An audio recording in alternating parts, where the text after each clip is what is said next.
Olá para você que me acompanha aqui no canal. Hoje a gente vai analisar o filme Carruagens de Fogo de 1981. Seja sincero, quando você escuta essa trilha sonora, a primeira coisa que vem à sua mente é o filme Carruagens de Fogo ou os Jogos Olímpicos, hein? A melodia ficou tão associada à disputa do maior evento esportivo do planeta que virou uma espécie de hino não oficial do evento. E em 2012 foi utilizada tanto nas cerimônias de entrega de medalhas quanto na própria cerimônia de abertura, realizada no Estádio Olímpico. Na ocasião, a Orquestra Sinfônica de Londres se apresentou ao lado do comediante Rowan Atkinson, conhecido aqui no Brasil como Mr. Bean.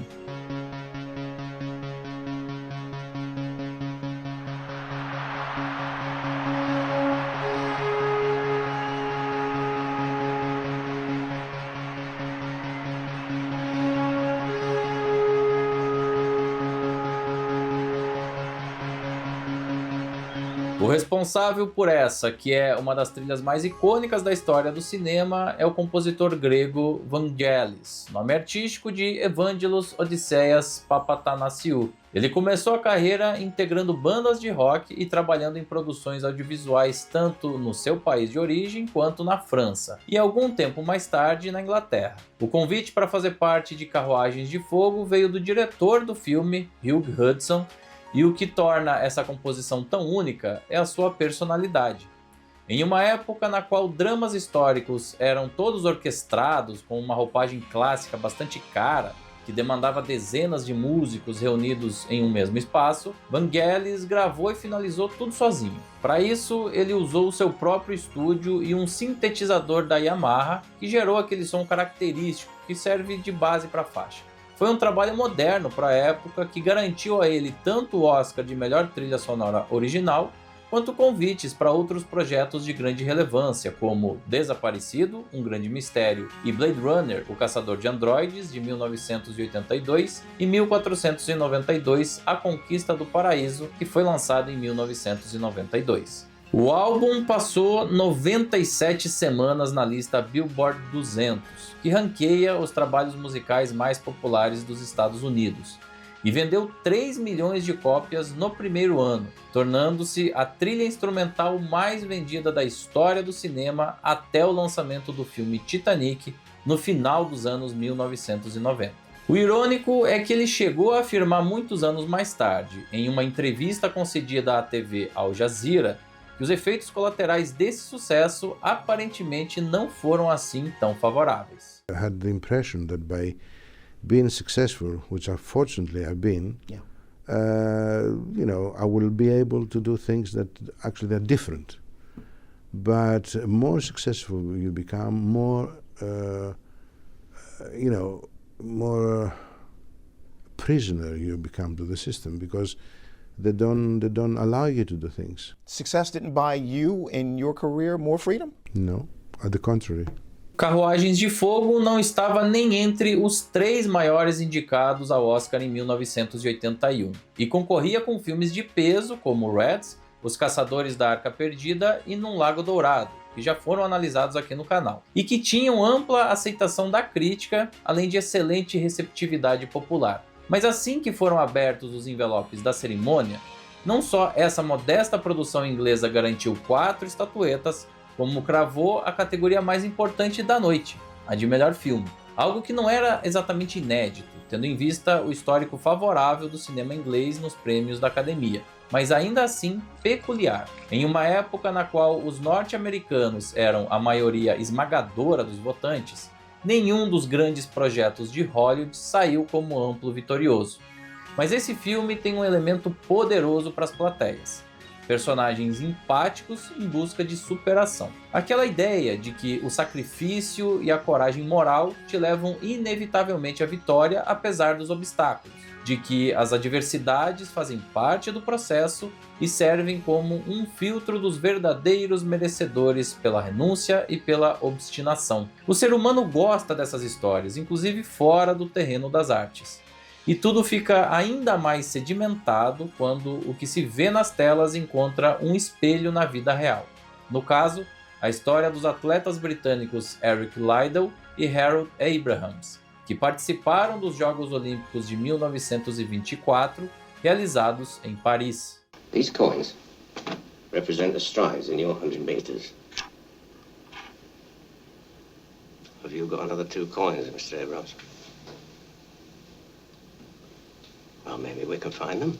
O filme tomou várias liberdades em relação a fatos e acontecimentos concretos, até porque parte dos envolvidos não autorizou o uso de seus nomes reais, como o medalhista olímpico Douglas Lowe, que foi substituído pelo fictício Andrew Lindsay. Mas a estrutura narrativa crucial para a evolução da obra foi preservada, até porque o roteirista Colin Whelan conduziu uma extensa pesquisa antes de efetivamente construir o texto que lhe garantiu o Oscar de melhor roteiro original. Harold Abrahams é um inglês judeu que entra para a Universidade de Cambridge e desde o início demonstra talento para a corrida. De cara, ele completa um desafio informal, promovido ali pelos próprios estudantes, que até então ninguém tinha conseguido. Depois, ele vence diversas corridas em competições oficiais. Por outro lado, ele sofre com o antissemitismo e não tem muito tempo para dar atenção à namorada, Sybil Gordon, por conta da rotina exaustiva de treinos.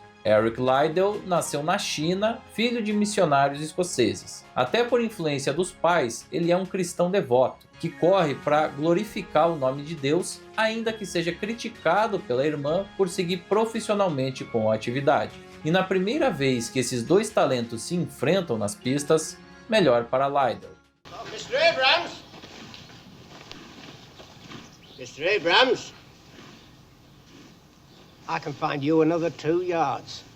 É aí que entra na história a figura de Sam Mussabini, treinador profissional que fica encarregado de acompanhar o Abrahams e melhorar ainda mais os seus resultados. Dentro da própria universidade, ele recebe muitas críticas de professores em relação a isso, já que na visão deles não seria uma atitude cavalheira ter um profissional assessorando os treinamentos. Eram outros tempos. Perceba então que o roteiro adiciona uma camada de conflito para os nossos dois principais personagens. Além da superação dos tempos e resultados das pistas de atletismo, cada um deles tem um objetivo pessoal. No caso de Abrahams, a superação do preconceito por ser judeu e as críticas que vêm do próprio ambiente universitário. Por parte do Liddell, o conflito com a própria família por sentir que, no caso dele, a corrida é uma manifestação divina. Eles não correm, então, só pelo reconhecimento, e sim pela honra. Vencer seria um propósito muito maior do que simplesmente registrar o nome atrelado a uma estatística. E aí chega o momento em que esses dois excepcionais atletas, depois de muito treinamento e sacrifícios, vão representar a Grã-Bretanha nos Jogos Olímpicos de Paris em 1924. I wish you could see, Ma, the wonderful spirit abroad now that we've left England. Harold on the piano with his beloved Gilbert and Sullivan. We're all laughing and relaxing and chatting about anything but running. We're here for Britain, and we know it. I'm here for you, Mum, you and Pa. I hope I do you proud. There's not a chap amongst us who isn't ready to burst his heart for all we've left behind. No fundo, toda a história construída ao redor do esporte é uma representação do tripé que costuma balizar boa parte dos valores civilizatórios da sociedade cristã: núcleo familiar, Deus e nação. Nesse trechinho que você acabou de assistir, o Abrahams envia uma carta para a mãe, reforçando os seus laços de descendência dentro de uma estrutura consanguínea tradicional. A relação dele com a namorada é a representação de um novo núcleo que vai se formar dali para o futuro, perpetuando esse valor para as gerações seguintes. Deus está representado principalmente na figura do Liddell, até pela devoção com que ele reproduz a palavra do Altíssimo. E isso ganha um significado ainda maior quando a data da corrida classificatória dos 100 metros rasos é marcada para o domingo, ou seja, o dia do Senhor. São os valores morais e espirituais dele confrontados com as estruturas criadas pelo ser humano. Por fim, a pátria está representada de forma muito evidente pela delegação britânica participando dos Jogos Olímpicos. Se o filme fosse só sobre a superação pessoal e os sacrifícios que a busca pela vitória representa, já seria meio caminho andado para um bom desempenho geral. A partir do momento em que ele reforça uma visão de mundo intimamente alinhada com a maior parte da sociedade ocidental,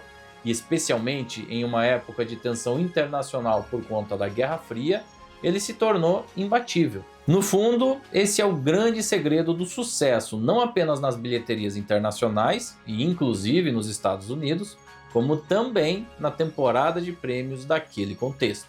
I don't quite follow you. Well, the lad, as you call him, is a true man of principle and a true athlete.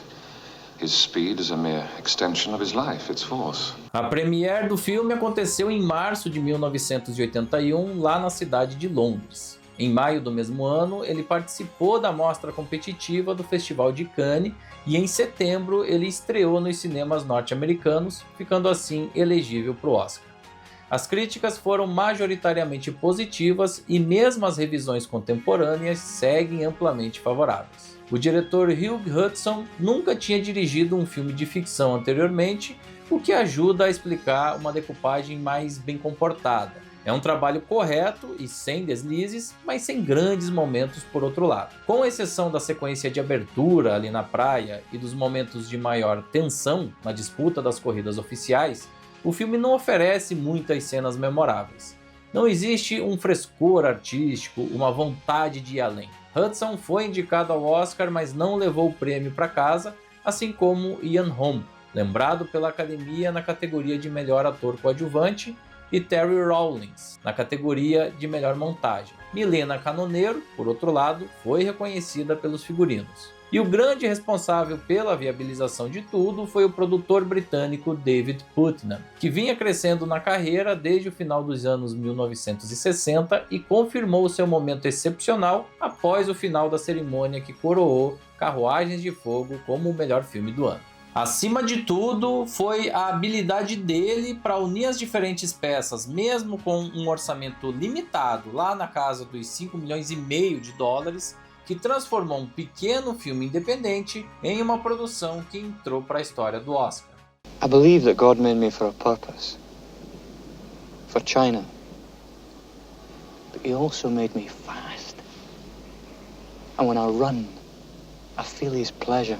Em 1981, tamanho não foi documento. Em uma temporada de prêmios com múltiplos títulos provocativos, venceu o mais conservador. A superprodução Reds, ainda que de forma superficial, trazia ao Ocidente as virtudes de um líder comunista nos Estados Unidos. Atlantic City foi a visão ácida de uma América de aparências, decadente e em declínio. Os Caçadores da Arca Perdida, por mais entretenimento que traga, mexe com a fé ao misturar política com religião. E num Lago Dourado, ainda que seja reconfortante, explora as imperfeições agridoces de uma família, simbolizadas pela relação entre pai e filha. Ainda que seja um filme muito pequeno perto da maioria e não ofereça valor artístico particularmente memorável, Carruagens de Fogo entrega a história mais bem alinhada com os valores e crenças da sociedade ocidental daqueles tempos. Isso foi o suficiente para garantir o Oscar de melhor filme em 1981, ainda que ele não fosse o trabalho mais deslumbrante daquele ano. Jesus said, "Behold, the kingdom of God is within you. If with all your hearts ye truly seek me, ye shall ever surely find me. If you commit yourself to the love of Christ, then that is how you run the straight race." E agora eu tô curioso para ouvir de você aí que me assiste. Qual é a sua percepção sobre Carruagens de Fogo, hein? Você gosta do filme? Se sim, qual é o aspecto que te chama mais atenção? Participe da discussão deixando a sua mensagem aqui nos comentários. E também não esqueça de dar joinha no vídeo, se inscrever no canal e ativar as notificações no sininho. E para você que já me acompanha há algum tempo, vai ser uma honra se você também puder se tornar um membro desse espaço para ter acesso a vantagens exclusivas. E assim a gente encerra a análise individual de cada um dos títulos indicados ao Oscar de melhor filme em 1981. O nosso próximo conteúdo vai ser um debate, no qual eu recebo 2 convidados super especiais para a gente conversar de novo sobre cada um desses filmes. E claro, relembrar como foi aquela cerimônia de entrega dos prêmios. Tá imperdível e eu te espero aqui.